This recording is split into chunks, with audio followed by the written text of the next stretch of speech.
Hello friends, welcome back to the మూవీకి answer. So ఈ రోజు టాపిక్ ఏంటంటే మనకి కల్కి మూవీలో అయితే మహాభారతానికి సంబంధించిన కొన్ని పోర్షన్స్ అయితే చూపెట్టారనమాట. సో అవేంటి వాటి గురించి అయితే కొద్దిగా డీటెయిల్ గా మాట్లాడుకునే ప్రయత్నం అయితే చేద్దాం అనమాట. సో ఫస్ట్ చూసుకున్నట్లయితే ఓపెనింగ్ సీన్ లోనే మనకి భీష్ముడు, ద్రోణాచార్యుడు, కర్ణుడు వీళ్ళ మరణాలను అయితే చూపెట్టాడు అనమాట. చాలా క్రూరంగా, అంటే వీళ్ళు చాలా యోధులు అన్నమాట. మహాభారతంలో కురుక్షేత్ర యుద్ధంలో వీళ్ళని ఓడించగలిగేవారు ఎవరు ఉండరు మాక్సిమం. సో వీళ్ళు కొద్దిగా యోధులు కాబట్టి వీళ్ళ మరణాన్ని మెయిన్ గా చూపెట్టారు. మెయిన్ గా కర్ణుని అయితే అసలు మిస్ చేయలేరు. కర్ణుని చూపెట్టారో అనుకున్నా కానీ సో మీకు సర్ప్రైజ్ మూవీ చూడాలకి ఆల్రెడీ చూస్తుంటే నో ప్రాబ్లం. అండ్ నెక్స్ట్ చూసుకున్నట్లయితే అశ్వత్థామ అయితే బ్రహ్మాస్త్రాన్ని ఉపయోగిస్తాడు. ఒక మొక్కను బీకి పాండవుల అవంతం అని చెప్పేసి అభిమన్యుడి వాళ్ళ భార్య ఉత్తర కడుపులో అయితే ఈ బ్రహ్మాస్త్రాన్ని యూజ్ చేస్తాడు అనమాట. పాండవుల వంశం మొత్తం అంతం కావాలని చెప్పేసి నెక్స్ట్ జనరేషన్ ఏదైతే ఉంటుందో దాన్నే అంతం చేస్తాడు. సో శ్రీకృష్ణుడు అయితే వస్తాడు అనమాట. నువ్వు ద్రోణాచార్యుని పుత్రుడివి, ఇంత నీచానికి ఎట్లా దిగజారావు, అసలు ఒక చిన్న పిల్లని పుట్టని పిండాన్ని ఎట్లా చంపావని చెప్పేసి అడుగుతాడు మనల్ని, అశ్వత్థామని అడుగుతుంటే. అయితే అశ్వత్థామ దీనికి నా తండ్రి పేరు కూడా పలికే అర్హత నీకు లేదు, నువ్వు తలుచుకుంటే నా తండ్రి చావును ఆపగలిగే వాడివి అని చెప్పేసి శ్రీకృష్ణుని చంపడానికి పోతాడు అనమాట. చంపడానికి పోతే శ్రీకృష్ణుడు ఒక్క గుద్దుతోటే ఎక్కువనే ఎగిరిపడతాడు. సో అయితే శ్రీకృష్ణుడు మీరెవరో కావాలని ట్రైలర్ మీరు మూవీ చూడకపోతే చెప్తున్నా వాళ్ళైతే.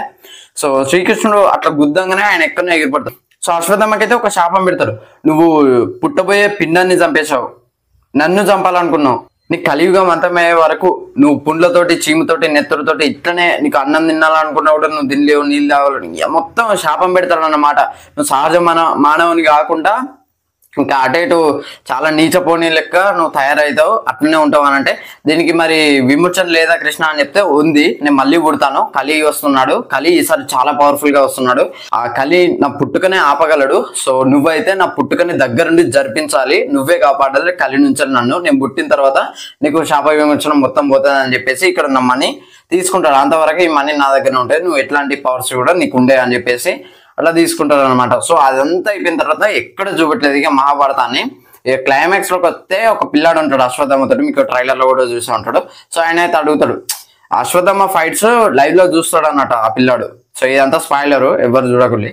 సో అశ్వత్థామ ఫైట్స్ లైవ్ లో చూస్తాడు. లైవ్ లో చూసి అశ్వత్థామని ఏమనుకుంటాడు, పెద్ద యోధుడు కదా, ఒక్క గుద్దుతూనే ఎక్కడ భైరవలు అంటాడు, ఎక్కడెక్కడనే ఎగిరిపడతాడు. సో అట్లాంటి నార్మల్ పీపుల్ ని అయితే చిత్తు చంపుతాడు అశ్వత్థామ. సో అట్లాంటిది మహాభారతం యుద్ధం ఎట్లా జరిగిందని అడిగితే అందులో మీరే కదా హైయెస్ట్, మిమ్మల్ని మించినోడు ఇంకెవరు ఉండరని అట్లా చెప్తాడు. ఆ పిల్లాడు అడిగితే కాదు నేను ఓడిపోయానని చెప్తాడు. సో ఎవరి చేతిలో అనగానే అర్జునుడు ఎంట్రీ అయితే ఉంటది అనమాట. సో అర్జునుడు అయితే బాణం వేసుడుతోటే తన రథం మొత్తం గూలి కింద పడిపోతాడు. గాంధీవం నాకు బ్రహ్మ తయారు చేసి ఇచ్చాడు అనమాట. సో ఇందులోకి వచ్చే బాణాన్ని ఎవ్వరు అడ్డుకోలేరు అని చెప్పుడుతోటే కర్ణుడు ఏంటి ఉంటాడు అనమాట. ఇది సపరేట్ సీన్. మళ్ళా ఇక్కడ థర్డ్ మూడోసారి చూపెట్టారు. లాస్ట్ కి మీకు ట్విస్ట్ ఉంటది, కొందరికి అయితే సర్ప్రైజ్ కూడా ఉంటది అనమాట. సో లాస్ట్ కి అయితే కర్ణుడు వచ్చి అశ్వత్థామ మీదకి వచ్చే బాణాన్ని తనైతే అడ్డుకున్నతోటే ఇద్దరి మధ్య ఫేస్ ఆఫ్ పడతాడు, అర్జునుడికి కర్ణునికి. సో ఆలస్యమైంది ఆచార్యపుత్ర అని కర్ణుడు అంటాడు. కర్ణుడు అనడంతోటే లేదు సమయానికే వచ్చావని అశ్వత్థామ అంటాడు. కర్ణుడు అయితే అశ్వత్థామకి హెల్ప్ చేస్తున్నాడు అనమాట. ఇదైతే మనకు క్లియర్ గా అర్థమవుతుంది. సో ఇద్దరు సో అర్జునుడు కర్ణుడు బాణాలు వేసుకుంటాడు అన్నమాట. అర్జునుడు కర్ణుడు భీకర యుద్ధం చేస్తూ ఉంటారు. అర్జునుడు వేసిన అస్త్రానికి కర్ణుని రథం ఒక 10 అడుగులు వెనుకపోతుంది. కర్ణుడు వేసిన అస్త్రానికి అర్జునుడు రథం ఒక 2 అడుగులు వెనుకపోతుంది. సో అప్పుడు అర్జునుడు అయితే ఈ విధంగా అంటాడు, చూసావా కేశవ, నాకన్నా తురుము తోపు అని అంటివి కదా, నేను వేసిన అస్త్రానికే మన రథం 10 అడుగులు వెనుకపోయింది, ఆఫ్టర్ ఆల్ వాడు అయితే మన రథం 2 అడుగులే వెనుకపోయిందండి ఇప్పుడుతోటే. ఓ ధనంజయ, అతని రథం మీద కేవలం కర్ణుడు అండ్ రథసారథి మాత్రమే ఉన్నారు, కానీ మన రథం మీద ఈ రథం ఇంద్రుడు ఇచ్చిన వరం, నడిపిస్తున్నది జెండాపై కపిరాజు అంటే సాక్షాత్తు ఆంజనేయ స్వామికి ఇంత కూడా కలపరు. మీరు భీముడు చూసుకున్నట్లయితే భీముడు తోక కలపమన్నా కలపలేడు, అట్లాంటిది కర్ణుడు వేసిన అస్త్రానికి 2 అడుగులు వెనుక. సరే అది పక్క పెట్టాను, ఆంజనేయుడు అయితే ఉంటాడు పైన రథం మీద నడిపిస్తున్న లోకల్ నడిపించే వ్యక్తి అంటే సాక్షాత్తు శ్రీమహావిష్ణు అండ్ నువ్వున్నావు ఈ రథం మీద.